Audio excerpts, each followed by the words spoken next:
mess it up. Hey everybody, I'm Joey Evans.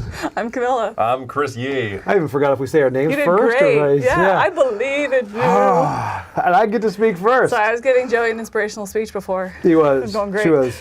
We were definitely live when the words "you're a massive failure" came out of your mouth. It was No, very sad. I don't think it was until you suck. That's when we started. I feel the love. Oh.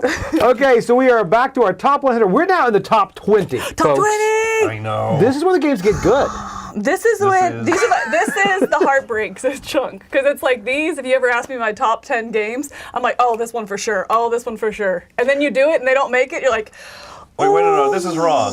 I made the list, but this is wrong, but this is, right? yes, absolutely. So these are the heartbreakers right here. This is where you do the massaging. You're like, oh no, that shouldn't be 22. We need to lift that a bit more. Yep. And yeah, these are the big ones. Yep, these are good.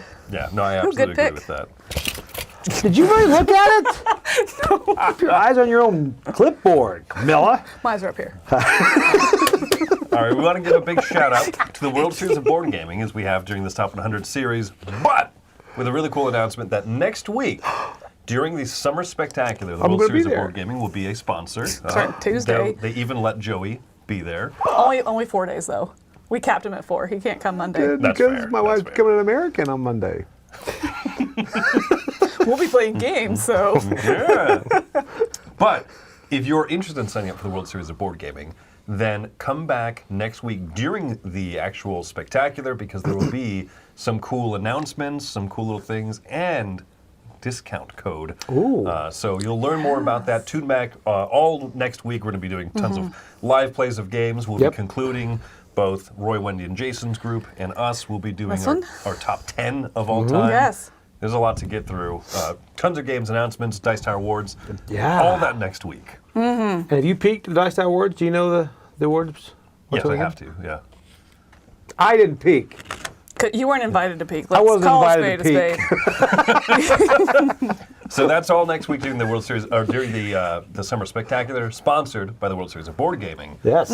But this, I agree with you, Camilla, 100%. These are the ones that are like, are you sure there's not 12 games in the top 10? Right. I know. I think my argument the whole time is going to be like, why this should be in my top 10. You're the only person you're trying to convince. You're right. I'm like, let me tell you right now why these should have made it. I had some surprises, which is funny when you have surprises for yourself. You're like, right, yeah. That is nice. Oh yeah, I have a surprise in here. It's a surprise that it's a new game and that it's this high. But I actually have 2 new games, new to my list completely. Ooh, real.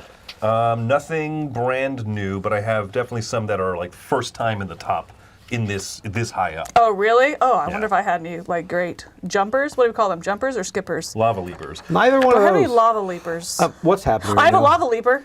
Oh! I'm going to star it. We got a jumper. Remind me what that star means when I come to it. That's bad sense. It's Anyways, a leaper. This section of 10 I am calling boiled down. Oh. Okay. I am. You know what? I didn't Go ahead. name mine. I Go gotta ahead, think. Milla. I'll call it cards. They all have cards. I will call it. Sometimes when I freestyle, I lose confidence. Cards. I'm calling very it hard. my top 20 All right, and with that, let's get Through started. 11. through 11. This is Sarah Schweitzer, hiking in with board game number 20. Mountains! I think we just became best friends. Do you think she knows we're best friends? She does now. Yeah. Hey, I missed Sarah. Elevation, we're best man. friends. Oh my gosh, I miss it You know so what? bad. I just got tired watching that short clip. You did. I was like, she's going to have to You're a walk little back sweaty from there. there. I was like, oh, where's her I car? love Why is she it. this far away from You her see car? The trees, the Well, dense trees. She's cheating. She had 2 hiking sticks, right? Yeah. I mean, you can climb anywhere with those things. Yeah, right. Yeah, it's Yeah. basically Yeah. cheating. That's yeah. not cheating for me. Cheating for me is a Jeep. But you're there for it. You're like I am. 100%. Yeah. I am. We should probably start the list. My bad. Okay, I got let's do distracted it. by mountains. All right, so my number 20 is one that, actually this moved up from 24 to now 20, and Whoa. this one I just enjoy a lot. This is one that it's so tactile. It is Gizmos. Gizmos, Oh, it's so good. for me, I forget how good this game is Crossover. until I bring it out, and it's just like, it's so satisfying. This is one that is frustrating why there's no expansions for it yet.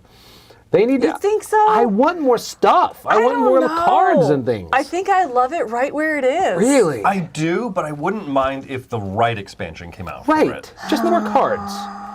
Maybe One more color more marbles.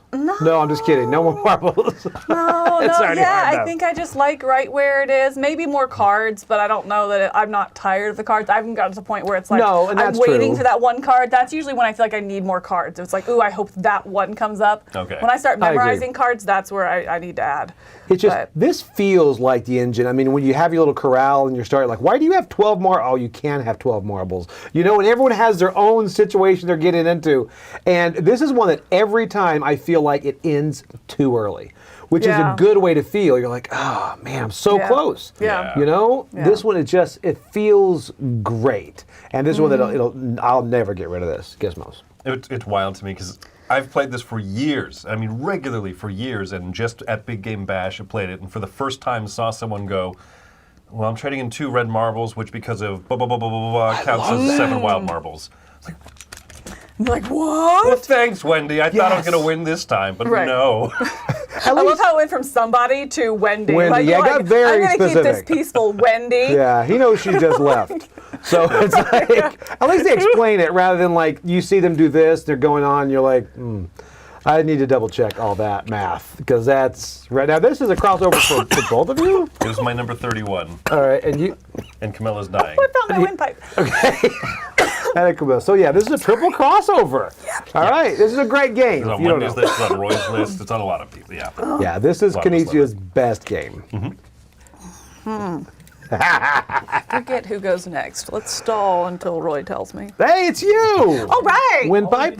All right. I know, but that was like a week ago, guys. Calm down. There we go. All right. So my first game with cards is Empires of the North. I love the different factions and how every faction feels so unique and personalized. They each go into different specific elements of the game.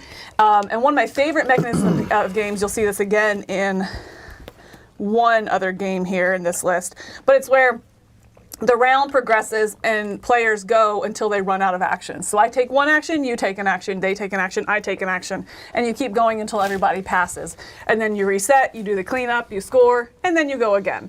I really like that because it just feels like you're trying to do as much as you can, and it feels so good to have that like, ooh, and ready a character and take another action. I get, oh man, I just made a whole other action for myself. Can I get one more wool out there? Yes, I can do this and that. And so you just feel combo-tastic after combo-tastic as you are building up your empire, as you're out exploring, as you are harvesting and growing your clan, all that kind of stuff. It just comes together so well and so smooth. It plays very similar to the other one on my top 100, 51st State.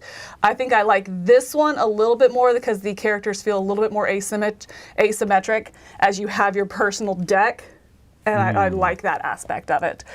So this one rises a little bit above that one for me. And it's just chubby and adorable. I love it. I've not played Imperial Settlers. I have played 51st State, which I liked. I definitely enjoed it. I do want to try this one. Yeah, or Empires of the North specifically. I haven't played Imperial Settlers. This Imperial Settlers, Empires of the North. Yes. That's where the confusion comes. But yeah, not And the the other roll game. right. Huh. Yeah. So anyway, this looks good on the good. table. Yeah. It is. so It's so cute. It's I'd like to play really it. just adorable. So yeah, that's my number 20. Wow. All right, my number 20 is one that it was actually 16 last year, so just a few spaces down. But falling this off. is such a fun, full, robust, cool game in a shockingly short time frame. This is Crusaders Thy Will Be Done. I want to play this. Ooh, Just for the name, I want to play this. It's a slick, I mean, everything about it is kind of just enticing. You have your personal player board, we have a little rondelle, and you mancala on it. You pick up all of the Two fun words. action pieces on a space, and you drop them around in a circle. But then, however many pieces are on that action is the strength you get to take it at. Are you going to move a lot? Are you going to have a really strong fighting action? So the whole time you're setting up, you're like dropping pieces off, being like, I'm going to fight at like strength 8. When I finally get there. Yeah. Got it. And you're always fighting against NPCs. There's just discs out on the map, but like moving around, building up more knights, going around fighting, set collecting, doing all of this cool stuff, making your buildings on the map.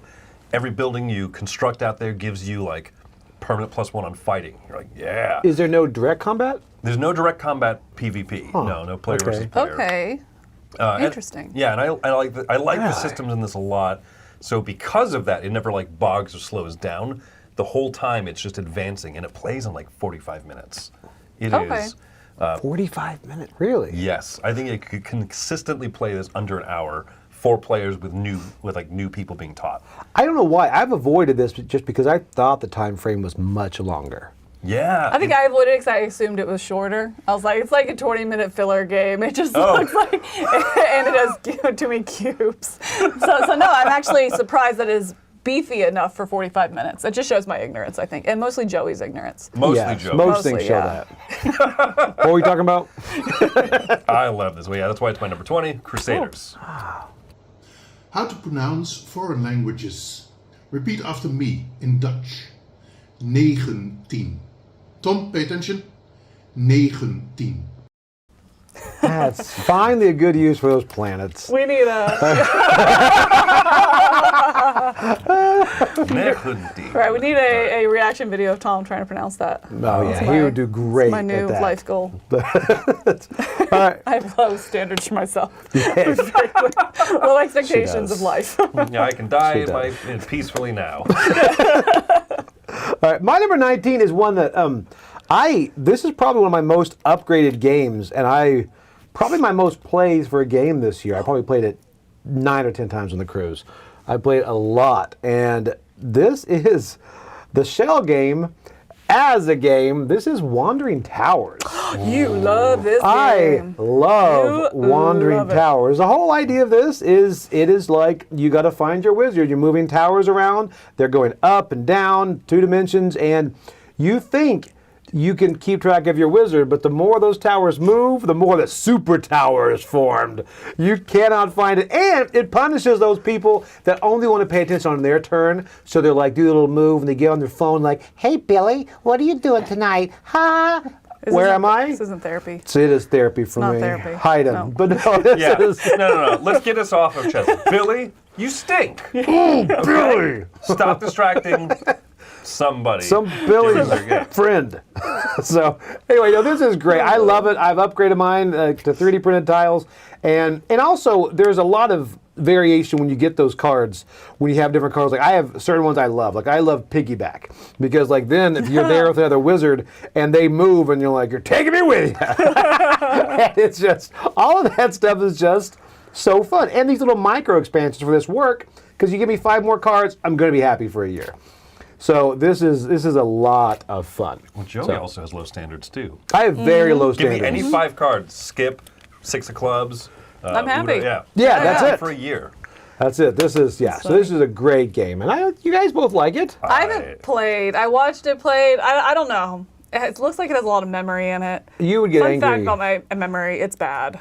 Oh. Like really bad. I think you would get frustrated. I think you would laugh, but it might be a little too frustrating for you. I'm wondering if I would Yeah. enjoy the play, not the game. If Don't that play makes with my sense. You know what I copy. mean? I Like just could see enjoy that. who I'm playing with and be like, yeah, you're right, I'm stupid. You know? I'd be like, I hate that game. It expected way too much of me. This is one where my score has gone up since the Really? review. I Really? gave it an 8, and now it would be 8.5 or a 9. I agree. Wow. I agree. Wow, This is. that's I think you would like it. Yeah. Not with my because you would Not break with you. things. No, because you'd break my pieces. Why? Because you get very angry. But it's really good. Probably, you should try yeah. We'll see, it. At maybe. East, we'll play it at East. 3 cards. You think I'm each playing expansion games is at 3 East? You're cards. adorable. Okay.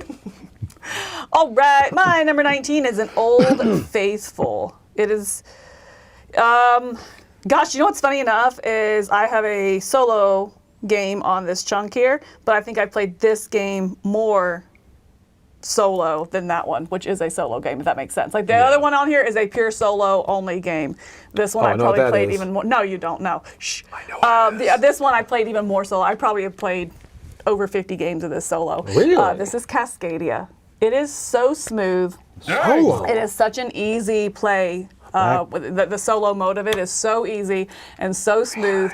I really enjoy the gameplay that you're building something up and you never feel like you have a wasted turn. You're never taking something that is completely blocking you out. So you're really just playing against yourself, trying, not just soloing, even if you play in a group. You have to always take something and it has to be a pair of a tile and an animal. Okay. And you're just trying to do the best you can. It's not like, there's nothing that's good, or I never had that turn where it's like, I'm going to take this, and it completely smashes what I was going for. So it has a good element, like a high puzzle element where you're trying to do the best you can, but you're never backed into a corner where you're just like, cool, I guess I'll, do this and cost myself 20 points.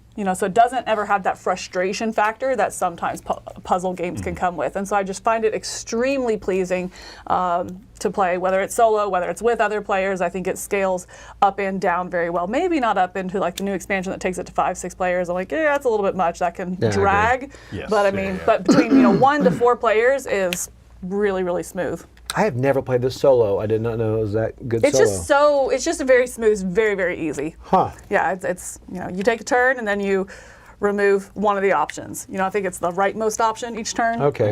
And something like that, and then you pull them back out and you go again. Like it's really, really easy. I would describe Cascadia, this is not a slight on it. It's like one of my favorite games that I don't ever choose to play. Okay. But when I visit my family back in Vegas and they discovered this game on their own. Like not my recommendation or anything. And they're like, you got to check out this game. Yeah. They pull it out. I was like, yeah, I'm down for that. We Right. played it. They had an amazing time. Right.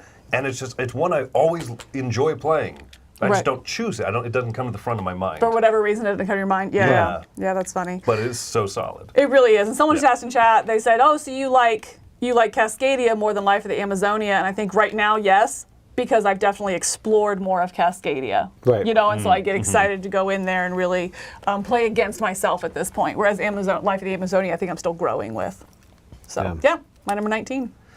My number 19 is, it was 10 last year, it was 54 before, so it's fallen a little bit, but I still am so excited to get this one played. This is Furnace. I called this section of my list Boiled Down, right, because Crusaders is like that big kind of adventure type of a game, boiled down. This is like a great auction game and a card comboing kind of a game, just really boiled down. It's super quick. You play 4 rounds where you're auctioning for the cards. You either want to win them with the biggest disc, or if you have the smaller number disc, you get the instant benefits shown on the card, and you're like, I don't even want to win it. I just need to get a couple more coal right now so I can pump this up, and then convert it into these, and boopity-boop, and then zip the zap the zops. I love card games where you get to bip the bops and zip the zops. You And do. zippity You zop. do like I the love bop. those. Yeah, I'm a big fan of those. And so this one it does it so clean, so attractive looking, I think. It's very period look. It's not like bright and fun, but it's a very attractive package.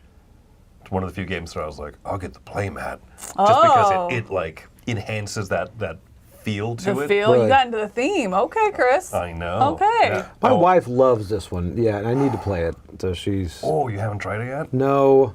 I like Lincoln. But... Yeah. That's Caesar. That's a callback. Yeah, I love this one. Number 19, Furnace. It's on my list to play. I'm CJ, and this is Boston. We brought you number 18. That was pretty cute. What was on his head? What was I that? don't know, it's like Like a Minecraft head?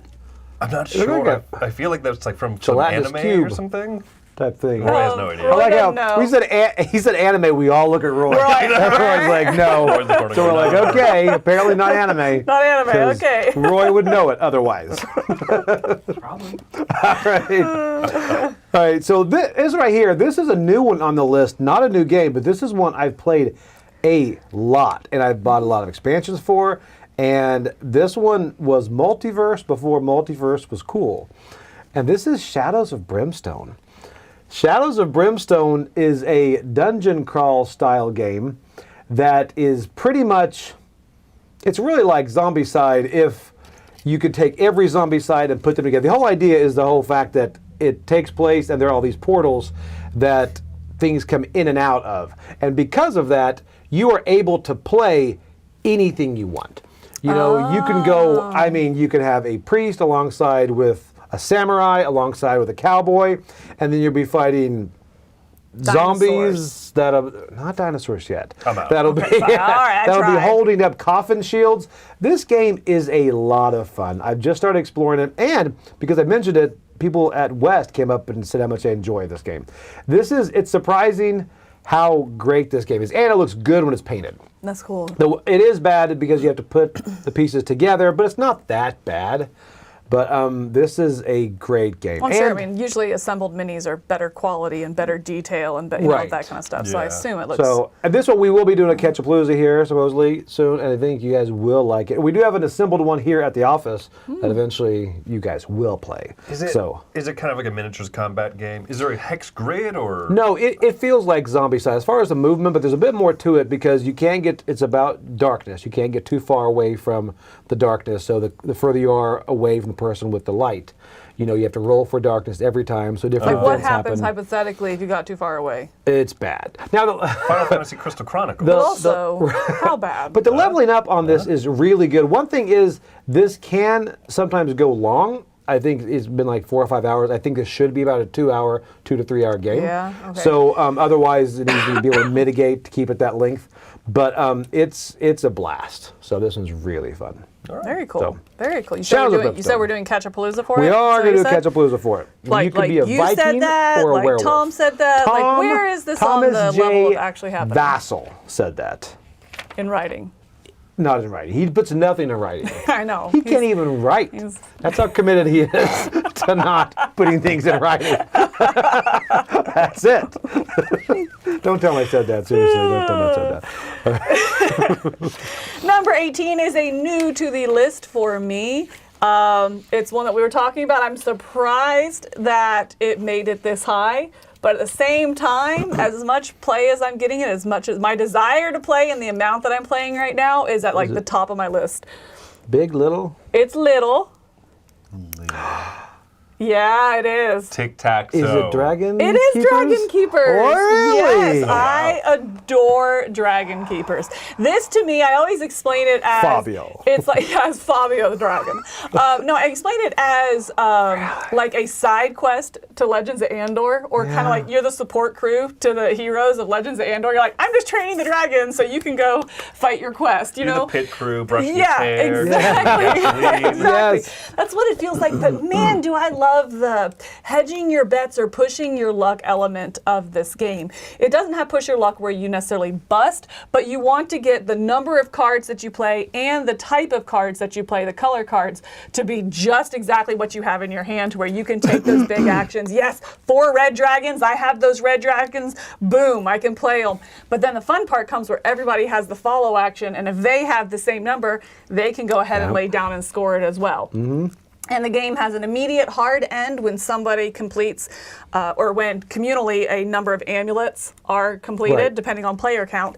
And I love that hard end as well, because you're like, oh my gosh, you're not just counting like how many, there's so many pieces left. And if I get one, but he might have one, and he might have one that completes 3, that means this could be my last turn, but then it's not. It's a really neat energy to the game as well, and such a small, almost filler package. Yeah. You know, It it's is. just, it's light. You can explain it in 1 or 2 turns, but still just has a great tension, and it feels like a kind of, again, push your luck kind of thing. So I absolutely adore this game. One of my favorite mechanics is one you mentioned is closing it off. You know, like when you have to make yeah. that choice to put one on the end, and all of a sudden you cannot add to the dragons in the center. Right. You have to do Yeah. it at the right time. It's like, Right. I love that. Because there's the 4 colors, and you Yeah. can only play on the dragons that have a side open. So Right. once you have all 4 colors out, you can't use the 2 middle colors anymore. And then, Yeah. but the cards are all that multi-use. Well, maybe you still have a red dragon. You know you're never going to play red, but it also has that number, and so you use it to mitigate that book in the middle. So yeah, fantastic little Yeah. filler game that just brings a lot of energy with it as well. This is a good one. This was, I believe, this was on my list as well. It was. Yeah, I got Was it? excited. Okay. Yeah. I very much remember that. I didn't know anyone else liked it. I feel like, you know, the Lone Ranger playing this game. I knew from Cosmos, and they just knocked it out of the park with Yeah, this it's one. really good. And what I'll say about this and Wandering Towers is they both have a very classic Euro game feel. You could convince me I agree, that yeah. they came out 25 years ago, and I'd be Yes. like, yeah, it sure did, but it doesn't at the same time feel dated. It just Right. feels classic. It does, yeah. Yeah. It instantly feels comfortable. Yeah. You know. I agree. But yeah, still has that energy and angst in it as well. So yeah, Speaking of- fantastic. Dragon Keepers. Speaking of angst, Ooh. my number 18, this is one of those that's like a surprise climber for me. This is Blitzkrieg, World War II in All 20 right. minutes. Okay. 3 years ago, this was my 94. I hear you, Chris. And then last year, 39, and this year, 18. Like, this just keeps shooting up for me because Sorry, he's just being stupid. I don't know why I got He tickled. is. I don't know. believe it. I don't know why I'm laughing at him. I'm just happy. feeding it. Okay, go ahead. You're a Carry bad on. influence. What if I do this? Neither of us have Is to your look code at name him. Billy when people Oh my gosh, you know what? That's just hurtful. Tell me more about World War II. So Blitzkrieg is fantastic. Bag pulling kind of a game where you have, at the start of the game, 3 chits behind your little player screen, and you're playing them out to these different little theaters of the war. And it's a 2-player head-to-head only game. I don't tend to love tug of war as a mechanism between 2 players, but this one gives you a lot of bonuses when you cover up certain action spots. So yes, you're trying to move the marker on your side, but there's also kind of this element of, kind of like Radlands actually, where there's a little bit of like, you want to have more card control, you want to limit what the other player has, so there's ways to do that with the different action spaces. But it also has the joy of like pulling chits out of a bag. So, yeah, this for me gives me like the fun moments of like Quacks, and then like the thinky head-to-head of like Radlands, and it does it just in a 20-minute package. Another like boiled down, bigger feeling game in a super small, super quick game. So good. I agree. Yeah, Joey That's really agrees. cool. Joey agrees. I do agree. Even Joey agrees. My number 18. Blitzkrieg! The next number is like the Icelandic heatwave. It's number 17. Centigrade. I love Hilmar.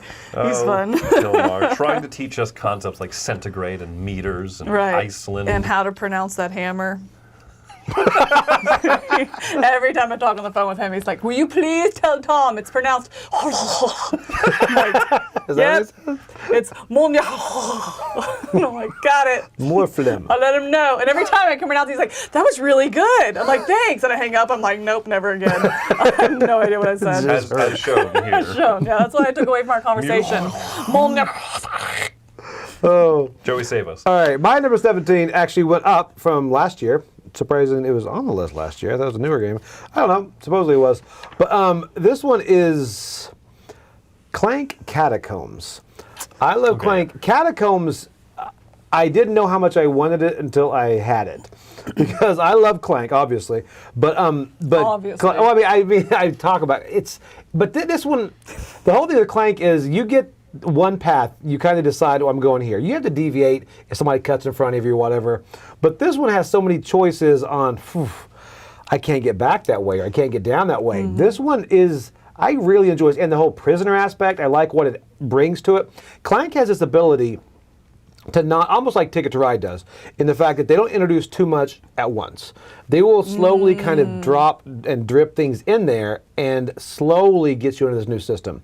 And this one I really enjoy. It implements a lot of my favorite things from past Clanks, but then also the prisoner aspect, the turning tiles. I will say I played this really wrong the first time because I rotated the main tile.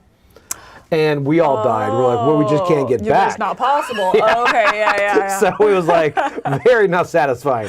So do not rotate that main tile. But this one is a lot of fun. And I love that race at the end, trying to get back, you know, and you're like, there's no way. Oh my gosh, there might be a way. You know, and it's like such a neat moment. Yeah, it's and really it even exciting. works better than the normal Clank because you can just start turning those tiles on people. Right. And it's just, yeah, this is a lot of fun. This one, I wouldn't say it replaces the other Clanks, but this one hits the table more. And I look forward to the expansion for it. Yeah, that'll be fun. Yeah. I haven't tried this one. I'd like to. Really? But yeah. And you like Clank, right? I'm okay with Clank. I feel like the movement was overpowered in the original, where like if I was just able to buy all the movement, you can just outdo everyone else. But this exploration part, especially like rotating the stuff around, that sounds cool. I want to check it out. Yeah, you would like it's it. Fun. Yeah. It's fun. My number 17 is, oh my gosh, number 17 is fun because I love upgrading games. And this is one that I feel like the base game does not need to be upgraded. And that's always a neat experience when you get a base game, other than needing an insert, because it doesn't come with an insert, and that's a hill I'm willing to die on. Oh, so frustrating. I think I already know the game. The only thing I'd recommend is to wash the tablets. Okay, yep. Yep. Oh, Lost Ruins okay, Arnak. all right. It comes with such gorgeous artwork that it just immediately immerses you into this theme. And I think this game has only gotten better with the expansions. The first expansion, what? What I miss? Sean's kind of wow. Sean says, Joe played a game wrong the first time. What a surprise. Oh, yeah. It happens. Yeah, so it's one that immediately you open it out and you pull it up and you're just immediately immersed in the theme here. But then you get that first expansion where you get the leaders and they have a little bit of asymmetry to them. It's very, very light asymmetry where you have a special starting deck that gives you a little boon or maybe does something a little bit better than everybody else. But it's still a deck builder from the main builder. So it gives you direction to go into without being a whole character you have to learn. So I find it to be very approachable if I'm still teaching people. It's one of those expansions that you just put in and forget it's in there kind of thing. And then the newest expansion that brought the 2-player cooperative mode and the campaign to it. It's not one that I would always want to do, but I loved the campaign aspect because it really, each one was very unique and hyper focusing on a specific element of the game. And, you know, like, because the base game, everyone says, oh, just climb up the tracks. You know, if you go up the tracks, you're going to win. This really shows you, I think playing through the campaign showed me the different elements of the game. It's like, wow, no, it's really powerful if you go into exploration. It's really powerful if you lean into the deck building. It's really powerful, all these different elements, you know? And I just love that hyper focus. So anyway, this game, it just keeps giving with each expansion. I'm super excited about it. I like the new one, it's like a 2-player campaign, which is very unique. Right, and yeah. It turns it co-op or something. It's just like, and you play against the AI. Anyway, it's really clever the way the new one did it. Right, and it's a replayable campaign, but then you're unlocking stuff that then goes into your, and you have no interest in playing a base game, campaign, or cooperative mode. It's also just more stuff for the original game. So it's kind of something for everybody. It took them a long time to come out with it because I was talking to them at Essen and they were just talking about how they really wanted it to be something, you know, if you don't want cooperative or don't want campaign, that's fine. It works very smoothly with the first expansion, without the first expansion, with the base game, standalone on its own, you know, with the base game, of course, but standalone as a campaign, and they just nailed it. So, such a great game that just keeps giving. You know, it's one of those that I think it's going to slip down, and then I have another play and it brings it back up, or I try a new strategy and it brings it right back up. So, yeah. Lost Ruins Arnak, fantastic. This was my 22. Barely missed, so. And it was, you like this, right? It's not on my list. Yeah. I don't know. I love the expansion. I've only played the first one.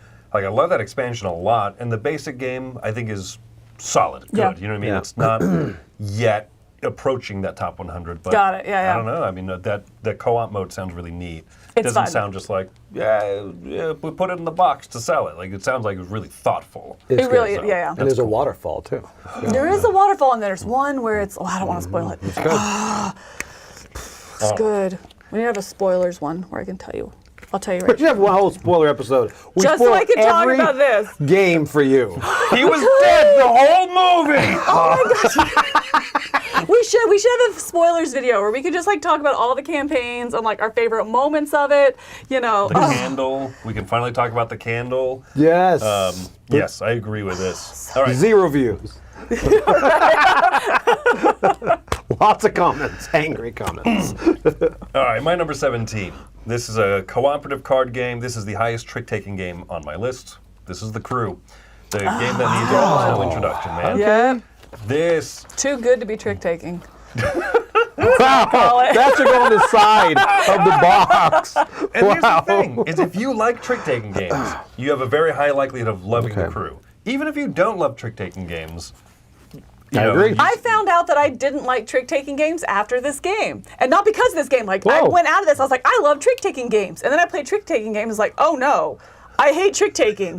it was quite a moment, and yeah. Yeah, I had to rethink a lot of things in my life. because of the cooperative element of this, where you're actively trying to, in a positive interaction way, figure out other players' hands and how do I set up other people and stuff. It is so different from trying to win the most or trying to hit your bids or whatever happens in other trick-taking games. Trying to fulfill those missions is so satisfying, and the fact that people are all working at it in a cooperative way is astonishing. It's amazing. The backstory behind this is that Thomas Singh, the designer, basically said that he has a trick-taking group regularly.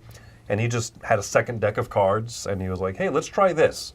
And he basically designed the game in one session. Wow. It's amazing. Like, just from the get-go, it worked. And of course, they refined it, the different missions that are in there, instead of just win the blue 7 and win the green 4. Right, like changing up, designate a player who has to win the last 2 tricks and only the last 2 tricks. Right. As soon as you throw that in there, you're like, whoo! Yeah. This is cool. The original Crew is the game that got Wendy and I through 2020. Oh, yeah. And I wonder, a lot of it was so apropos in the timing. You know what I mean? Like, Yeah. it really was the one I had a dedicated group as well, and we went through the whole campaign of the first one at the same time. So you So both finished it? I did. Yeah, all 50 missions in the original. Me too. Yeah.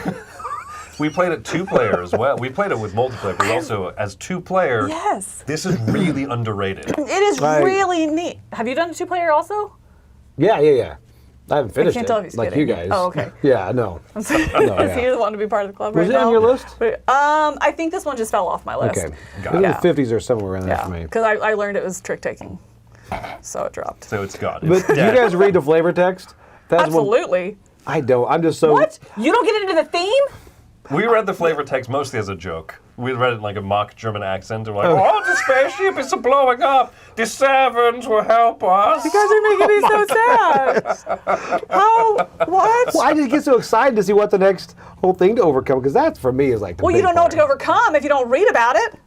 Okay. It's not Let's keep moving. My number 17, The Crew. drip the theme. Sixth, sixth, sixth, sixth, sixth, sixth, sixth, sixth, sixth, sixth, sixth. I'm legitimately creeped out and truly impressed and inspired. So many feelings happening right now. Hand me the popcorn bucket and I'll reel I it know, again. we're like, yes. And then, Oh, wow. Red rum. I Oh, like that. man. that was fun. Okay. So we're on 16 now. That's just really gone. All right. That's how numbers. Same thing happened with the other group. Wendy was like, that was interesting. What number are we I on? know. I think you're so like, Oh, did we just get like mind wiped? we're in going that? to die. What All right. just So, happened? okay. So this was actually very appropriate for this. This is a horror game. This is a horror game that is new this year. And it. Do you actually know what this is? I think I might. Well, take a guess. Terrorscape. It is Terrorscape! Yes! Wow! This is Terrorscape. This is one that I remember when I think you and I saw it set up at Gen Con, and I walked away. I thought to myself, please don't let me down. Because it looked please so be good. good. I mean, Right. that is just sitting there on the table, and it's hidden movement. You've got one killer, you've got other, like, Wannabe survivors. pretty much, yeah. And lots of different killers out there. But I really enjoy this. And it's like, it gives me a Final Girl feel, but it's like multiple people, the hidden movement. And that thing actually blocks the other side of the table. It's functional. It's you know what I not mean? a Like, gimmick. It's No. not. Yep. No, and that's like, it's very thematic. It feels great. I want to get these painted, and everything is asymmetric. I mean, you're pretty much trying to put that radio together and then get the police there. Or and find the keys, find the whichever one of keys. the You've two got goals. secret passages. Yeah. And this game just really clicks. And it's not overcomplicated as far as rule-wise. You know, so I really enjoy this game. As soon as I saw the production on it, I was like, got it, I'm probably going to dislike this game. Yes, that was yeah. my right? first I know. thought. Right, and you're I like know. overproduced, Kickstarter blow. I mean, like all those tropes, Yep. you know, we kind of No, expected. It's solid. It is so good. It's so good. The It's- killers feel unique. The players, too? They feel unique, but not so much that it's hard for the killer to keep track of the individual Right. stuff of them, of the individual powers and stuff. No, Yep. it's really good. Yeah, this really is a great, great game. So, Yep. Good call. Terrorscape. Speaking of 16. Terrorscape being like Final Girl, my number 16 Is Cascadia. In the dark. is a solo-only game that I referenced earlier. It is Final Girl. Oh, it's so good. I love the killers. That's the box you chose. It's the core box. You have to have that yeah, one. but What are you talking that's- about? You have to that's have the that. cover. That is literally the There cover we of the go. game. It doesn't matter. It doesn't matter that I don't use the right cover for the cover of the Yes, game? it's a horrible cover. All right.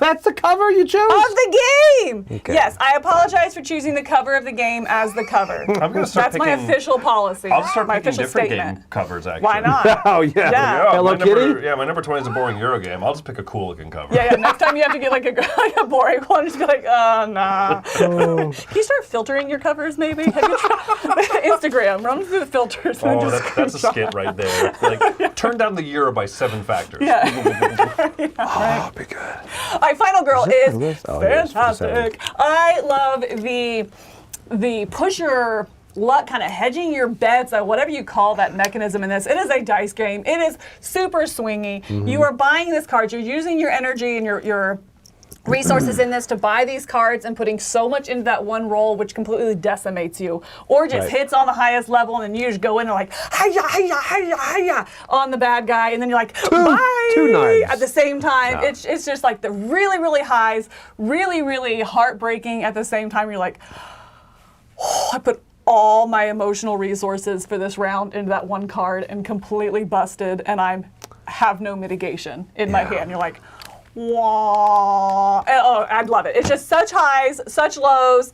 It's so much fun. It's very different. Each killer is different. Each location is different. Each final girl you're playing is different. So that's 3 different customizable elements to each gameplay.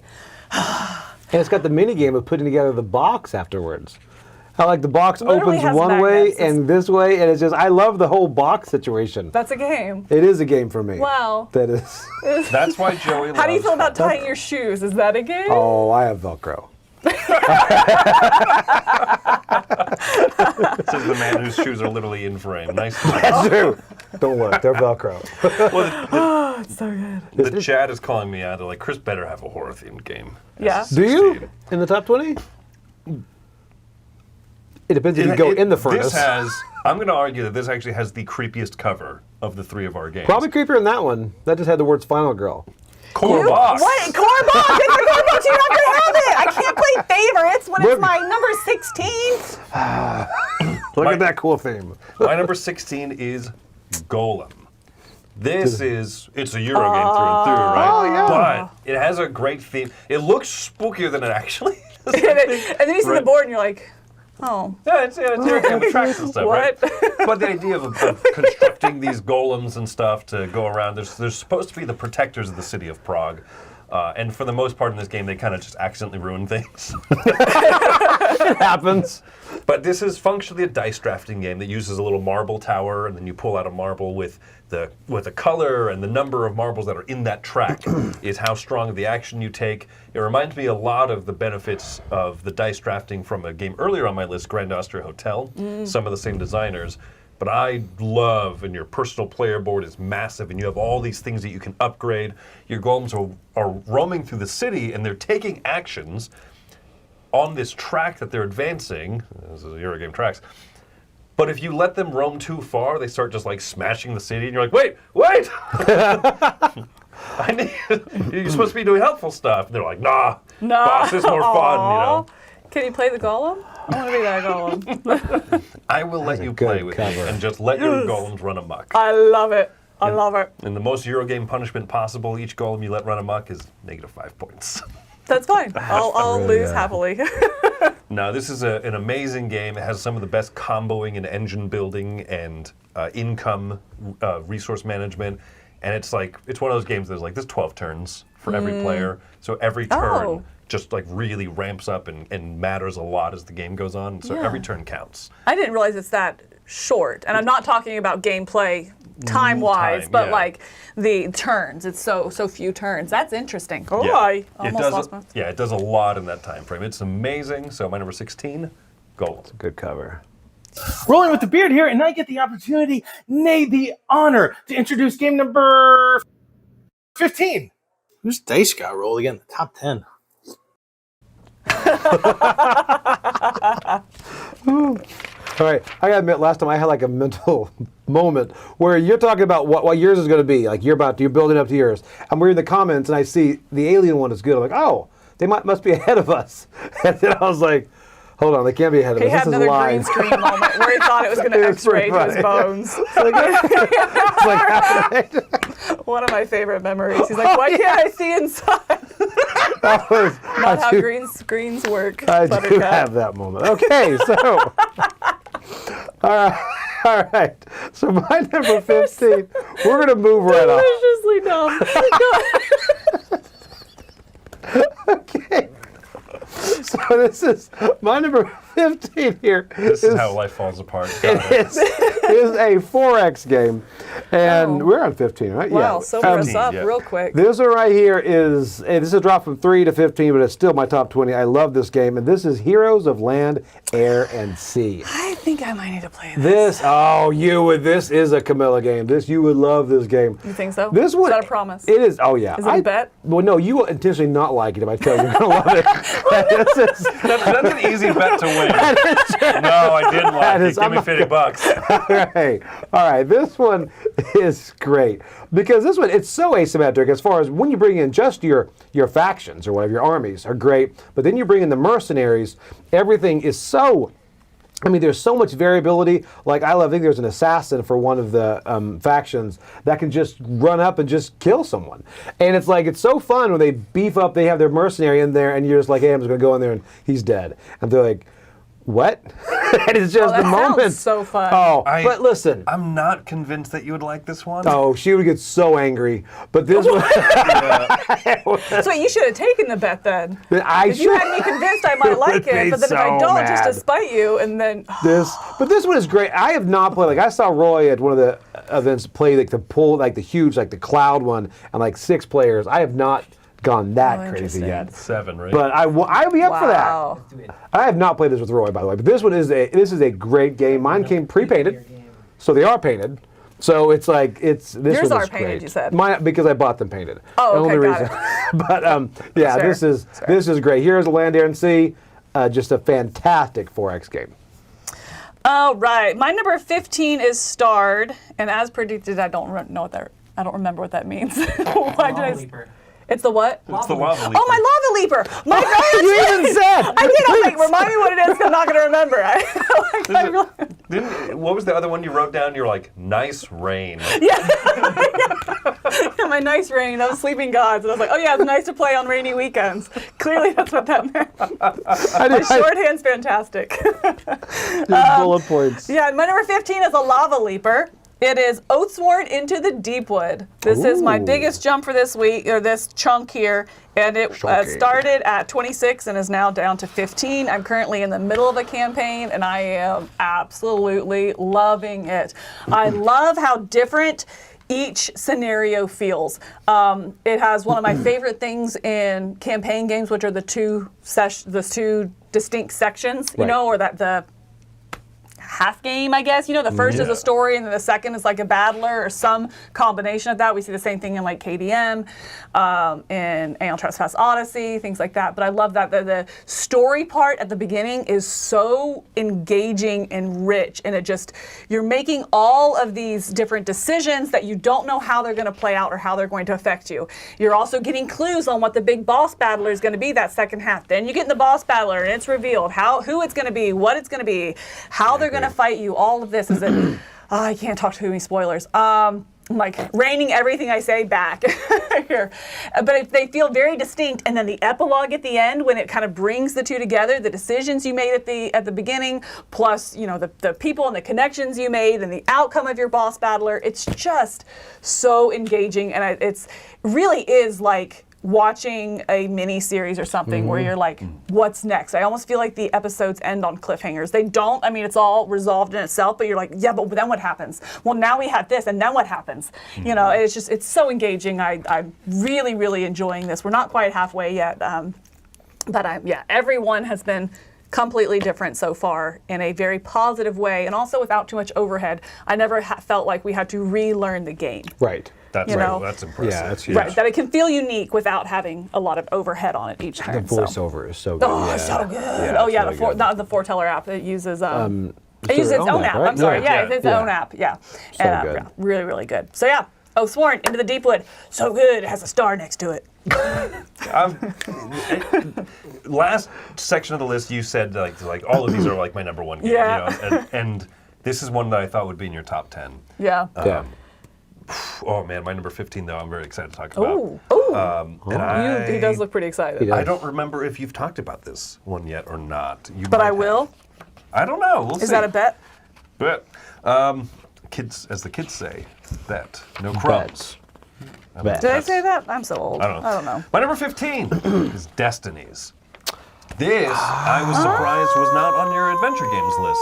Oh, you know actually. why it wasn't? Because I forgot it. I did too. And I saw in the chat, and I'm I was like, like, ah. I agree. Yep, I was surprised it was not either. That was a shocker for us all. Yourselves included. This would be my number one adventure game for sure. The boiling down of so many thematic aspects of gameplay into a game that has so few rules. The rulebook for this thing is wildly short because it's so much of the overhead of the adventure and stuff is handled by the app. When you fight monsters, there's not even hit points and stuff to track. It's just, you just do the different checks. You see how many successes you have based on your little player board that you upgrade. And it just gives you all these great different story outcomes. There's an immense amount of good and praise that I could give this game. I've talked about this on my top 100 for a long time now. But one thing I've never actually mentioned about it is I really love the end game sequence. When you are in the act of finishing your destiny, because there's 3 of us playing, each one of us has a different focus the whole game through. When you get to that final act, one person is, I'm making up an example here, one person's the fighter, they're down in the caves trying to kill the dragon. Someone else is like a budding witch who has gathered all these different artifacts and has gone to the summoning circle above the cavern, and she's trying to go through, burn these cursed items, which will then cause the whole cavern to collapse and crush the dragon. And someone else is actually just trying to do something completely different. They're trying to set the dragon free so they can just cause chaos in the land. So all 3 people are doing something different story-wise right at the end. And when everyone is in that final act together, this game is so wildly exciting. Well, and especially because you each have different triggers for your end game. You know, your end, what is it called again? The end, kind of finalizing your destiny. I forget what there's a word for it in the game. But when you kind of enter that end game stage, and you're like, I'm still like 2 pieces of silver away from being able to jump into this fight or whatever. You're like, no way. But then they just keep going. They just can't quite get it because they went in too early or whatever. And then next thing you know, you're in there and it's this like battle of like, oh my gosh, who's going to finish first? It's just like, it never disappoints with that, I feel like. I feel like it always is down to the last turn, neck and neck, no matter how far you were ahead or below. Or behind. And some people say, I wish that this type of adventure game was cooperative. I love that this one is different because of that moment where we're racing towards it. And the worst moment in a co-op game like this is when you all die, like two die checks from the end of the game, and you're like, oh, start over? But in this one, someone's hitting their ending. That dragon's going down, or it's getting released and causing havoc, or something, and you get a really cool ending. And they also do a good job at each of the endings of this game also makes fun of the other 2 players who lost. It does. But in not to make you feel bad way, it's really, really well handled. Yeah. For sure. The story of this is amazingly good. Yeah. Yeah. My number 15, Destinies. So we were wondering just how many board games we could fit in Kallax. And how many could we fit? 14. 14? 14. Guess it's time to call the collection. It's got to be big games. That's like my Kallax, right? I'm like, Oathsworn, 2 squares. Sea Legends, 2 squares. I wonder how close they live to the town of Calyx. I hope it's like 6 hours. Like, have they really committed that? They I'm just kidding, I hope committed. you didn't. Yeah. How far did we drive? 14 hours. 14 hours. We're from Spain. Worth it. Oh. Okay, so mine actually is a crossover. With me? With Chris. From this list. Oh, whoa. And it Cheaters. is- You were really quiet during Destinies. Oh, you know what? No. I know what it was Destinies? because he was taking notes. Hold on. Blitzkrieg. Yeah, it's Blitzkrieg. Blitzkrieg, World War II in 20 minutes. This one at the Bash, I just saw a couple people playing it, and I went to teach them this, and just because it's so simple, I will say, I love when I bought this and I'm buying it, and the guy's like, okay, there's this one, it's World War II. He goes, there's also a Nippon expansion on here. And the way he's so matter of fact, he's like, and the Japanese are in it, and because they don't have a big army, we gave them Godzilla. And I'm like, got it. And I was like, is this a bit? No, there's Godzilla in there. There really is? There is Godzilla. Why didn't you tell me? See, I'm like super interested in this now. It is. How did you leave out Godzilla? I needed Joey to say something. Oh my gosh. It is so dripping with history, you know? Is that one that you put your cubes in the different I don't even remember what it was like. Wait, that's Godzilla? He'll bring out Godzilla Doesn't have an randomly. A-bomb fire breath. It doesn't have the A-bomb fire breath. Oh. But spoilers. But it does have I the finally saw it. It does have the A-bomb in it, which this one. It's so good because you start off, you get those special tokens, and you got to focus on all your different theaters before they close down, and it's really. I'm with you. I'm not crazy with the tug of war mechanic, you know, but I think it works here because you have to mitigate them going to the end because they go to the end too early. They get everything from that theater. Yes. You know, and they'll just. It's like game over if they take a couple of those. You have to really go back and forth, and it really plays in 20 minutes. You know, like it just clicks, and it comes out quick, it goes in quick, and you can play in the U.S. You can do Japan with Godzilla. And Godzilla. Yeah. So out of 3, this is a clear winner. I like Caesar's. Dogfight's fine, I guess. But no Dogfight Godzilla. exists. Does it have King Kong? It does. No. Oh. That would Why be. are you looking at me like this? This has Godzilla. Why am I the crazy Don't one in compare the this situation? two. I know entertainment wants to compare the two, but there's no comparison. I'm saying one has Godzilla and the other has planes. An A-bomb. No, that'd be the same one. Oh, that's. Joey's putting his A-bomb chits in Caesar. Gosh. Woman, buy this! This one, yeah. So you do feel like you're watching Godzilla -1 of this. So this is Blitzkrieg, and you would like it. You would play with Godzilla. I would. You'd let me? Yes, I would. Thank you. It's All only right. 20 minutes. What has he got to Thank lose? you. That's it, right? I'll give you 20 minutes. That's really good. So this is my 14 Blitzkrieg. World War II, Fantastic. 20 minutes. Speaking of more fantastic news, I just saw in the chat that Sarah accepted my best friendship request. So we are going to go hiking as best friends and find some elevation somewhere and I conquer will it. look at I'm super pictures. excited. Yeah. Tell me how that fresh air felt. So, yay for me. All right, my number 14 is swingy, amazing, push your luck, raucous fun. That's just such a unique theme for gaming specifically, and I think they absolutely hit the nail on the head. Joey will not go through this explanation of the game without letting you know about his Message epic, from the stars. What? without letting you know about his epic turn. And this is Skate Summer. I love Skate Summer. So in Skate Summer, you are a skateboarder and you're going through town trying to put together this really cool, what is it called again? Hold on, my son just taught me this term. A line. You're trying to make a line? Oh, Roy, high five me.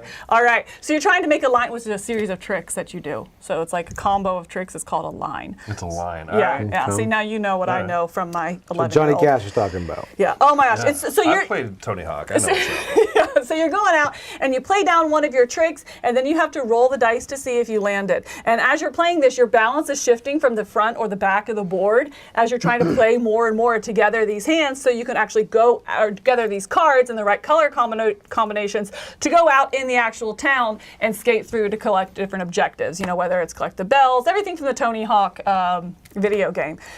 I love it because it has that push your luck element, similar to Quacks, where you might bust at some point, but busting doesn't feel completely devastating. That's not you what know? Ray Parker Jr. said. He said it feels good. It's true. It's like, but when you go out and you do bust, you're like, it might hurt because you don't get the color that you need, and then it becomes a little bit of a puzzle. In the second half, this game kind of feels like Oathsworn a little bit. Only in it feels like it is 2 parts. That is the only comparison I'm making. And you're planning out your tricks and pushing your luck, and then second, you go out into the main board together. And I really like the balance of this, of pushing your luck and trying to have the best line possible. It works, Chris. Stop. It's a great comparison. It's a great game, and I'm really proud of you. You haven't interrupted me. Would you say? I'm just going to keep talking, waiting for Joey to interrupt would you me say to tell what's me the maximum about amount of points someone could get in a turn? In this? 41. That's not true. 80, baby. You did not get 80. You were totally blowing up. You got 40. No, it And I goes know up. Every time I remember it, the amount goes up. No, because I just played it like 3 weekends ago with some friends, and guess what? He had a 70. 41-point turn. No, I got that. I It like happened. 70. Tony, tell him. 41 points? Tony, tell him it happened. That's the biggest points I've ever heard in a single turn. Yeah, you know what endgame trigger I had is? 70. 60. But you did not. You're a lying stupid head. You know what? Good I like job. this game. Good job. But I don't need to play it anymore because I had like a 90-point turn. Yeah, also, the one that got the 41 points was my son. Oh, You got beat by 11-year-old. Respect. Really good. I love Skate Summer. It's raucous fun. It's a good artwork too. It's I like the color scheme. I like that whole 80s style. I don't know, it's fun. Yeah, it's just fun. Yeah, it's very fitting for what the game is. Yep. Yeah. And it's the closest I'll ever get to riding a skateboard. So. Or going outside. So lame. My number 14, I'm trying to figure out how I could compare this to Oathsworn. Okay, it makes sense. There's two phases. That of the was game. why. That's it. It's like, well, it's like, go ahead. All right, this is one of my evergreen games. I adore this one so much. This is one that I taught to That keeps getting Camilla closer. early on in our friendship, and I did not know her tastes as well. Oh, let me think. Oh, hold on. I got a long list. Let me think For here. sale. No, I wasn't too bad with that one. Okay. Ethnos. No. Mm. No. No. Well, no, but you got to stop her now, or she's going to play every game you've taught her that she didn't like. She's going to mention every single one. Dice. It's dice driven. Oh, one I hated with dice. Oh, is it Castles of Burgundy? No, that was Wendy that taught me that. I don't know. No, this is the simplest area control game that pretty much exists in the market. This is Las Vegas, or Las Vegas Royale. So it's like the Final Girl cover. You got feelings. I have feelings. No, that's feelings. I love this one. So on you have 8 dice, and there are 6 casinos, numbered 1 through 6, with some money seated out there. You roll dice on your turn. And you're like, oh, I want to have the majority of dice on casino number 3. So I could take all of my number 3 dice that I rolled and put it out there, but you have to commit all of them. So if you roll like 5 number 3s, you're like, I don't want to put 5 of my 8 dice out there. So you have to figure out, okay, well, I'll just put them on 6 for right now. I hope I roll more 3s later. And everyone's doing this, one die roll at a time, assigning dice out there. It's like the simplest area majority game. The greatest twist to this, though, is that if there's a tie anywhere, let's say that I committed 5 dice to spot number 3, Joey committed 5 dice to spot number 3. Then what happens? Milla put a single die out there. Joey and I's dice are eliminated. Yeah. And Milla wins it with a single die. You're giving the best pop. Okay, you're trying to set me up for success here. I see what you're doing. You're putting me as the winner. But no, guess who else put 5 dice out there? It's me. Wendy. Oh. It was me. No, I didn't see that Every coming. time. What a twist. But this is not a game that you can take too seriously, right? Because all 3 of us ended up with 2 dice on the same spot. All of us were like, yeah, I'll get 1 more die there and I'll take the lead. You'll see. You'll all see. The dice just hate me. And I don't know. And anyway. Right. I have loved this one for a very, very long time. It feels like a classic game that's been around for decades, and it goes back to like 2014 or something like that, but it feels like a game that's been around longer than that. This is my favorite printing of it that has these little extra mini games and cool little things here and there, but I like this one. Any edition that you can play of Las Vegas is phenomenal, and I love it. Do you know how these connect to the number? Apollo, Tolkien, Warehouse, Twilight Struggle, Dwarves, Friday, Baker's Dozen, Last Supper, Aluminium, First Teen, Prime, Frozen, and Madeira.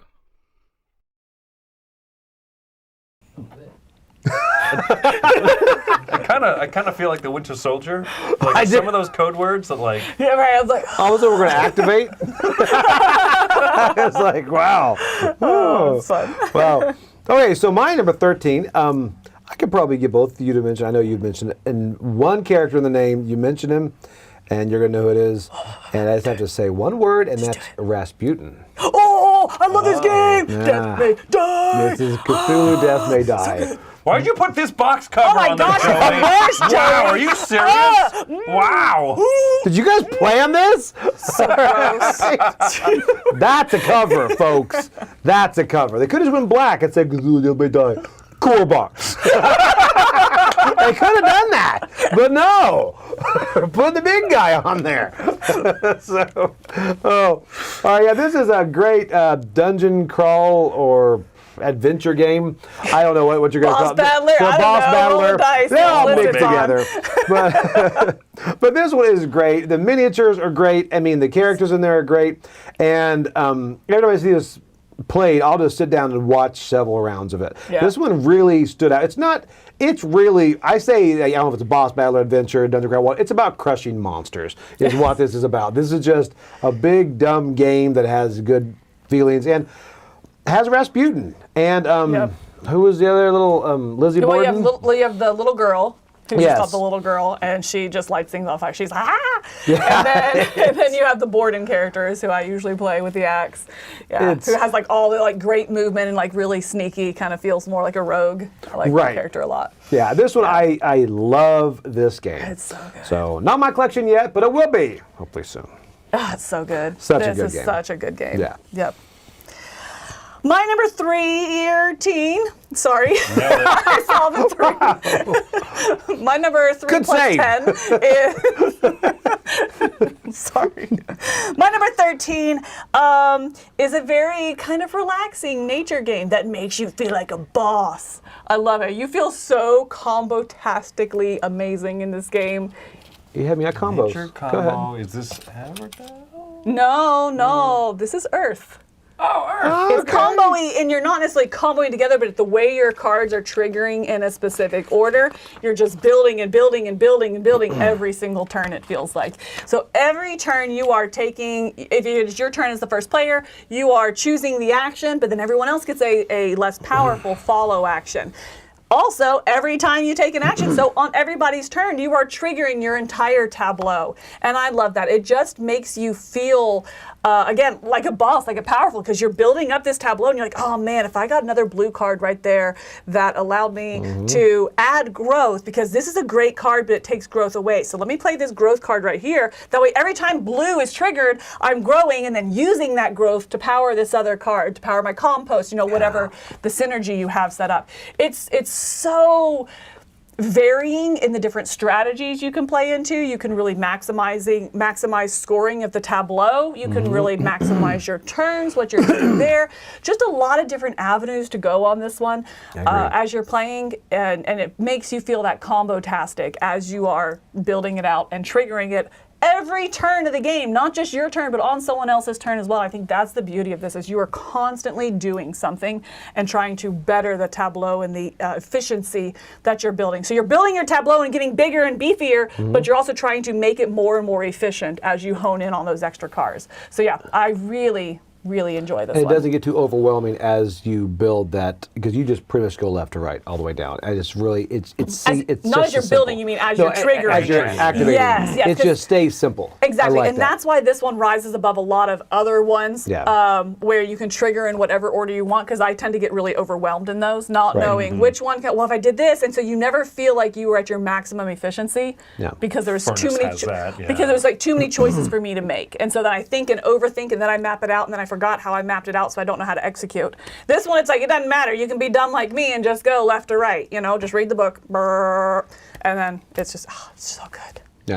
I think they should use your first quote, this is a nature game that makes you feel like a boss, and that be your second quote, even a dum-dum like me can play Earth. Even I can trigger my tableau. You want like the I don't know why, yeah. Earth is fun. Earth is fun. Okay. My number 13 is this stings a little bit that this is the first year it's not been in my top 10. Why should it be in your top 10, Chris? Why should Convince me. Okay, my number 13 is Airlines Europe. This is better Ticket to Ride. I mean, it really is. It's got the route building and stuff, but you also have the stock management, and you're trying to have the majority of the different shares. But I love that the different routes out there of the different airplanes, no single person owns them. Everyone's building them up collectively, and everyone's trying to profit the most off of it. But this is one of those games my family has played for years, and this Cascadia is bumping up actually against this for my family's favorite game to play when I come out there. But we So the worst thing about this game is it comes with these little tokens, like the victory points are on tokens. Mm-hmm. So you're like, oh, this person earned like 16, so you have to like count out, like, oh, okay. And then at some point you're like, we need change. So we're like, okay. You know. So we've always just written down our scores on sticky pads because it's what was around one time when we were playing, and that's become this tradition in my family.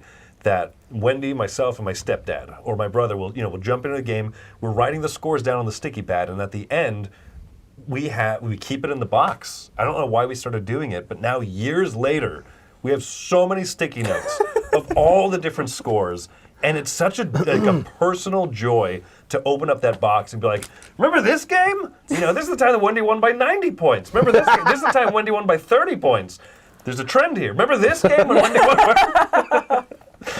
I seldom win this game, but I love it so much, and it has that personal connection for me. That feels like if you weren't able to filter or organize a spreadsheet. It's like, here's a box of all the data. Filter through it yourself. Yeah, this is what like your average tax accountant gets from clients at the end of the year, like. Fix it. Right. Make me not sued by the IRS. And Chris is just sitting there like, he's loving it. That's such a Chris explanation. So very different than Pan Am, though, right? Super different, yeah. Okay, because Pan Am, you're trying to sell all those routes, and this one you're using them. Okay. You can see some little similarities, but I mean, it's such a different game. So I love it. Yeah, my number 13 Airlines Europe. This is like an exception to. Not necessarily economic games, but like with the varying market and stuff like that, it's like the exception. I'll play this one. I thought you were going to say this is an exception to the games that Chris has taught me. Oh, yeah, well, that too. And also to airplane games, and also to economic to stuff. pretty much all the above. Oh, there you go. That's my pick. Let's move along. Hi. Hi. Welcome to Play or Not to Play. I'm Tim. I'm Lizzie. So, is your microphone working? Oh, don't know. Can you test it? 1 2 1 2. 1 2 1 2. Okay, cut. Well, clever. That was good. 1 2 1 2. I like that. I like that. Because that makes 12. Yeah, 1 plus 2 does make 12. Yeah. That's why they said it so many times. It's Add it all up. It's actually 1 2 1 2 1 2. You know what? We're going to go to my next one here. Okay. This one is pretty much, this one kind of taught me, because the whole idea of this is a game that I would not like. Treading water the entire game, but this taught me that pretty much John DeClaire can do no wrong. This one I've taught pretty much at every bash that I went to. This one. And this is Empire's End. Oh, not the one I thought. Good. This should be on my list. I feel like it's not on my 100. Really? It's not on your 100? I don't think it is, but no, it's not. But I love it. It's so, and I should not. First time I played it, you just get sad. It's just because you're going to destroy. Because the whole time, first time you play, you're gonna be like, I'm not gonna destroy any of my area, and you will lose. You have to systematically destroy your different tiles, but you get to do it in the right way while moving and getting the synergy and scoring with the armies next to it. And then it ramps up that final turn. You're hoping those final couple destructions don't ruin the scoring system you have in place. And there's so much give and take on this, and it's a lot of fun. But the whole thing is just seeing everyone is going through the exact same thing, thinking, I can't lose that tile, because you're just bidding on to be the last person, standing to not take that destruction card. It really is a great game. I enjoy this a lot, and you have not. Okay, I do not think you'd like it. I know you like it. I played with you a couple times. Yes. Do you think I'd like it? I don't really trust what he says. I don't think so, because so much of you feel like you're fighting against the game. Yes. Right. Like, your city's getting destroyed. Blah blah blah. But and it's an auction to avoid getting your stuff destroyed. So I don't. It's lower on the list of you should try this one. Yeah, this one, it's a lot of fun. And it's a pretty simple teach, and it just clicks. And and it's very easy. I mean, you have 4 different things that you go through their industry and all that, and it works. So this is Empire's End. Again, John DeClaire, this surprised me how much I like this game. Yeah, but it might be a surprise, because the same thing for me. I was like, woof, let's see how this goes. Yeah. And it was great. Oh, okay, interesting. It's just rough to play, but then I keep going back to it. Has John DeClaire had any misses for you? I say declare, it's Mystic declare. Veil. Oh, okay. Which is surprisingly one of his most popular games, was a miss for me. That was a miss. Yeah, but that's the only one. And I only played it once, so maybe it wasn't a miss. Yeah. That's fair. All right. Very cool. Number 12 is my second new entry to the list, and this is an airplane game. It is the original airplane game, Yes. Okay. First in Flight. So what you thought? Yeah. You're yeah. so smart. Yeah, Look at you. Yeah, First in Flight. I was like, she likes one airplane game. I like the airplane game. I absolutely adore this. I love, again, it has two things I really love. If you haven't picked up on it, I love the push your luck. When the push your luck feels punishing in the moment, but it doesn't just destroy the game. You can still crash your plane, but pick yourself up, go to a repair shop, do a couple actions, build up, and try again. You know, it doesn't completely set you back in the gameplay. The other thing it has that I like is that track movement system where you can go as far along, it's a one-way track, you can go as far as you want, but you can never go backwards, and turn order is determined on the track. So whoever's in the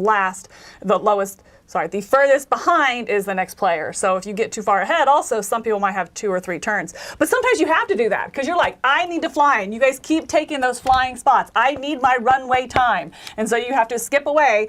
Is it called a runway? To a flight, like a flight line, like the flight line. Okay, yeah. You want to get on that flight line. You want to get out there and be able to take that action. So you have to go ahead. I really like that. I love the strategy of just taking and just beefing your plane up and upgrading it and taking care of all that heavy damage that you have, so you have the best chance. But my absolute favorite part of this, and it comes down to the push your luck, is that yes, you are flying the plane. You choose to fly, but you also have to choose when to start descending. And it's not like in Quacks where you're like, all right, I'm done. It's like, all right, I'm going to start descending my plane. You don't go from here to landing. That's not how descending works. You got to descend and you got to make it because you can still crash on the descend. So you have to. So you have to pull. Well, I think it's two extra cards. 2 extra cards. After you descend, you have to pull 2 extra cards. So it's like a double pushing your luck. It's not when do I stop. It's when do I commit that I only pull 2 more cards. That is my favorite / least favorite part of this. It's so good. God, it's Both like ways, when you just draw 2 completely safe cards, you're like, no! I could have went further. Yeah. But then again, it's so quick to. I feel like it doesn't punish you so much. It does. It hurts when you crash your plane in real life and in the game. But it's recoverable. You know, you can go to the repair shop and try again. And I really enjoy this game. It also has that race element. So it has the push your luck, but also a race. Who can go 40? What are the meters? 40. You want to go to 40. But meters doesn't seem long enough. miles. But I don't think it's miles. But it's definitely not, Kilometers. hectares. Right, like what is it? Liters. Yeah, it's 40 something, but you want to go to 40, and you're just tracking your best flight, you know. So it's like setting the record. So anyway, I absolutely adore First in Flight. It's right there with Skate Summer, where that just raucous fun meets, raucous fun, but also strategy behind it. You know, very similar feelings. So Is this one higher because it's less like Oathsworn? This one is higher because probably in Skate Summer, the middle board can get, it's a little overwhelming, to look at it and be able to track. It is, yeah. I love that aesthetic part of it, but First in Flight, and I think First in Flight, I love that track movement system. That's what pushes it up. But we're also talking about 2 spots, and let's be honest, they're both number 1s, so it doesn't really matter how I rank them at this point in my list. With that caveat, that's brilliant. Yeah, I can say whatever I want now. Right. My number 12, 19 last year, when it debuted on the list. This is a very high riser. I said that this section of my 10 on my list is called Boiled Down. And I was like, I'll call it Distilled Games. I'm like, nope, because my number 12 is Distilled. La, la, la. Yeah. If you ask Tom, what is this game about? It is a wonderful game about brewing beer. And if you ask anybody else, it's about... about brewing alcohol, he would say, not even beer. No, he calls it beer. Bless him. Bless his... That's a true Southern bless your heart there. Yeah, right. Oh, he's so cute. I love this game. This is shockingly simple for like a fairly large box, and it's a Kickstarter game that feels deluxe and yet not overblown. It's not the whole kitchen sink in there. You buy cards during the market phase, and once you're done with that, you take those ingredients and those powers that you had, and you throw the ingredients into a deck. You make your mash. You make what you're ready to distill down, And then you do this kind of a push your luck phase, where you take out the top and the bottom ingredient, the angel share and the devil's portion, or whatever it's called, the bottom just kind of like muck that you take off. And those two ingredients, you're like, please don't be the good stuff. Right, yeah, like, oh, please. But I like that you can do the aged barrel type stuff. Barrel aged, I guess, is the proper term. Yeah. You can do the barrel aged stuff. You can do the quicker things. You can discover new recipes and work on those. A little bit of asymmetry with player patterns, but like for the most part, just the core of the game is so fun and so enjoyable. And I really want to try out the expansion stuff that we got in. But it's sometimes it's hard to play expansions for It you is, guys. I don't know why, right? But I'm dying to play this one again.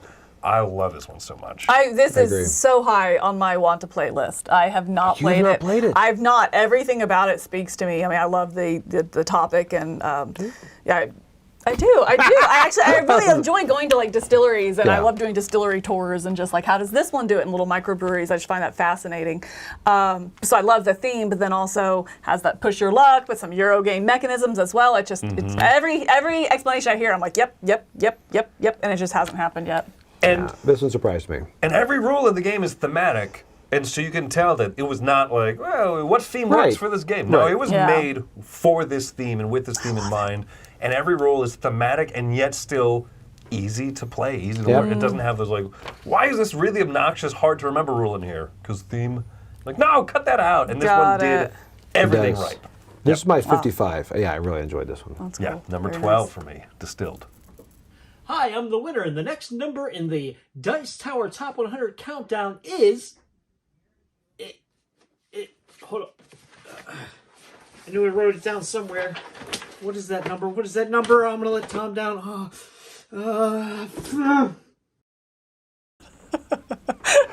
Nice.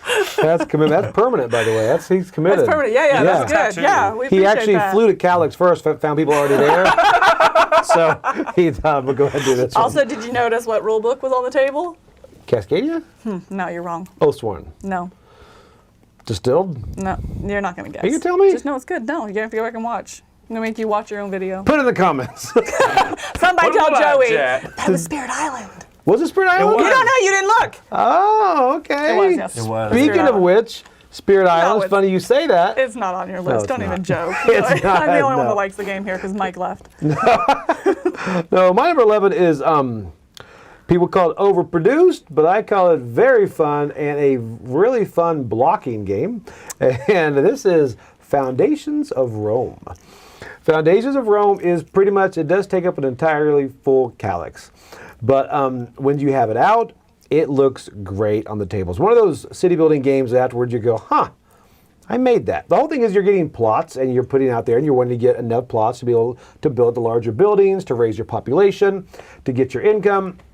And it is a very simple rule-wise. I also like at the end, the scoring on this, it seems like this game is just so well thought out. From not only the pieces to the board to at the end the scoring, because you then look over at your board and you see which buildings you're missing and you can easily score that way. Everything in this game just flows.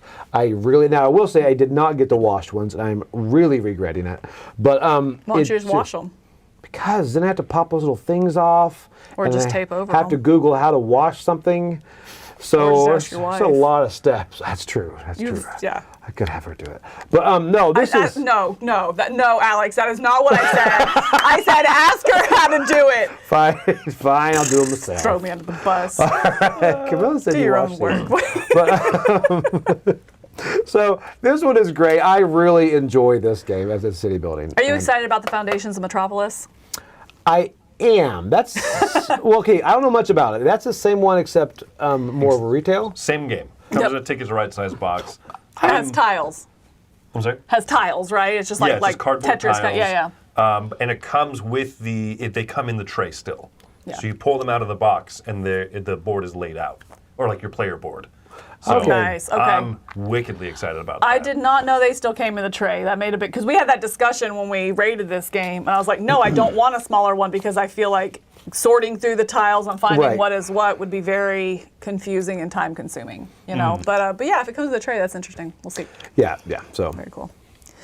My number 11 is super fun, and this is one that I chose a specific one. Unlike Final Girl, I chose a very specific one because it is my favorite and represents a whole slew. You took time to find the cover on this one? So my number 11 Core box cover. is Chronicles of Crime 2400. So it's not like there is not a core box. This is just one of my favorite version. There's different iterations that are in different times and things like that. What? There's no what dog are you in mad this about one. right now? There's no dog in this Good one. night. You are hard to please. There's a cyber What is raven. wrong? Have you here? I got you some coffee. It also might just be dirty water. I don't know. Dirty water. All right.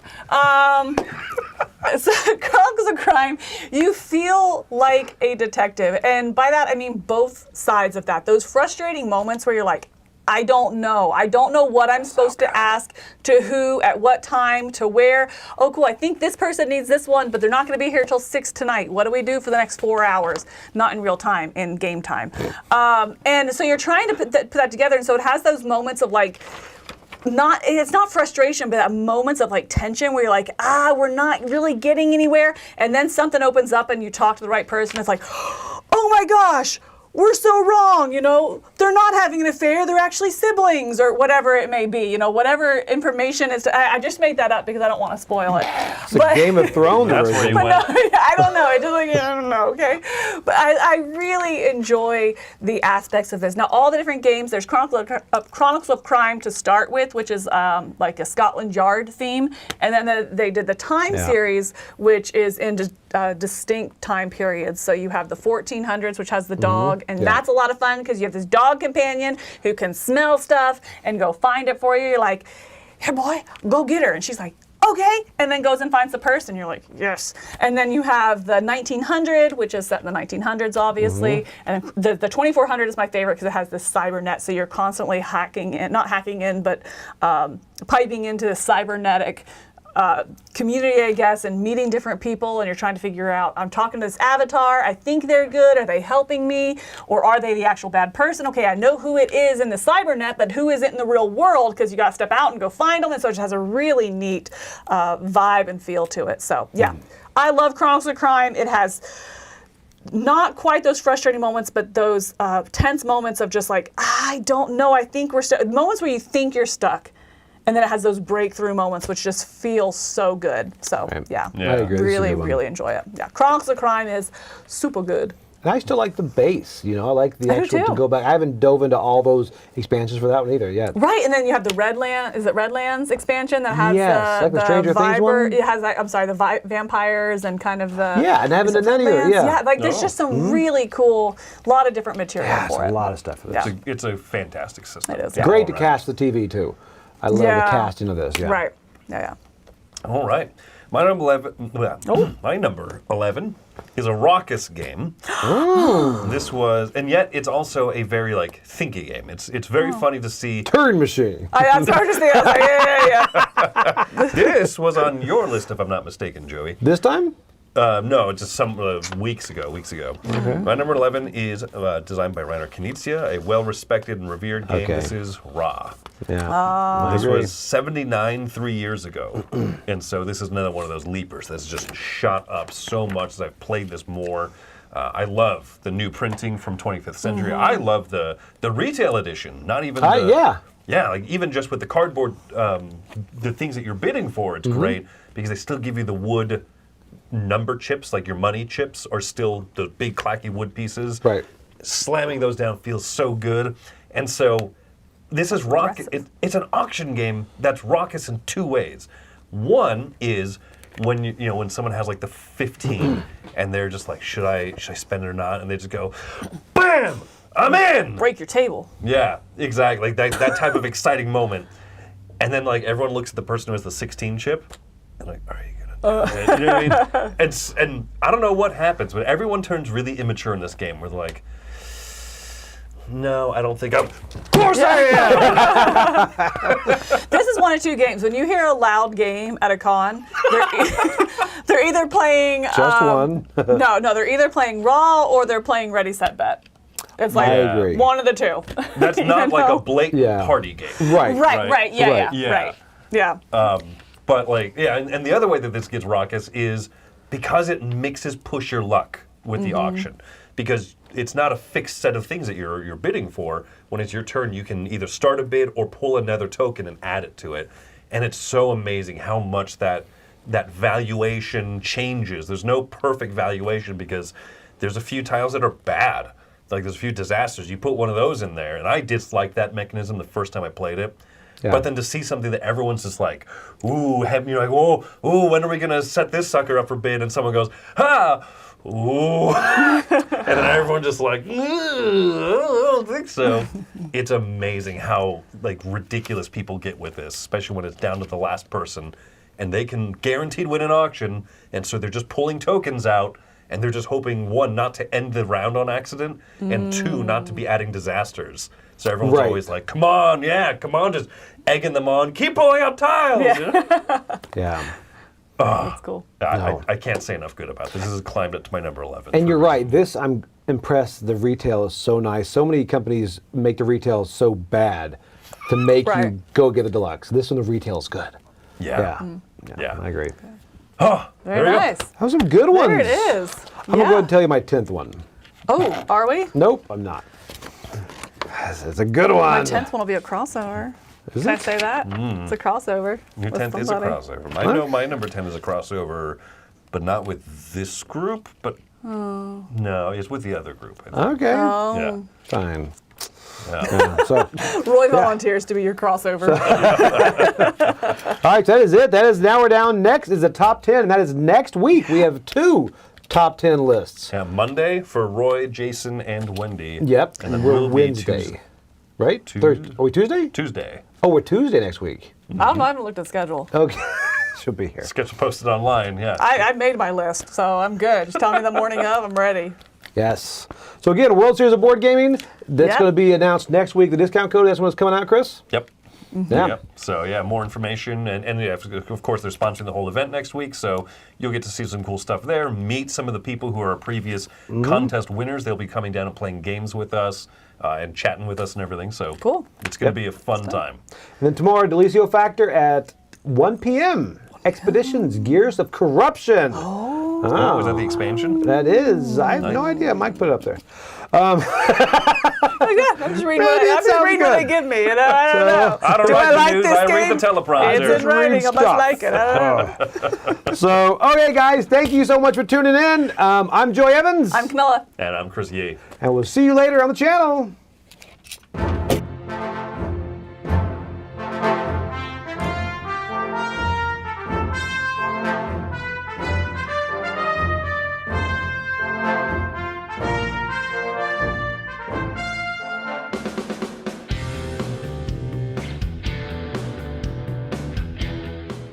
Hey everybody, thanks for watching another video from the Dice Tower. Hey, you want to learn more about us, communicate with us? We have a Facebook group, we have a Discord channel, lots of different ways to get involved with the Dice Tower. You can find that in our Linktree link below. So just click that, it will take you and you can communicate with us on Facebook, join our Facebook groups. There's lots of cool things that you can find and become part of the Dice Tower.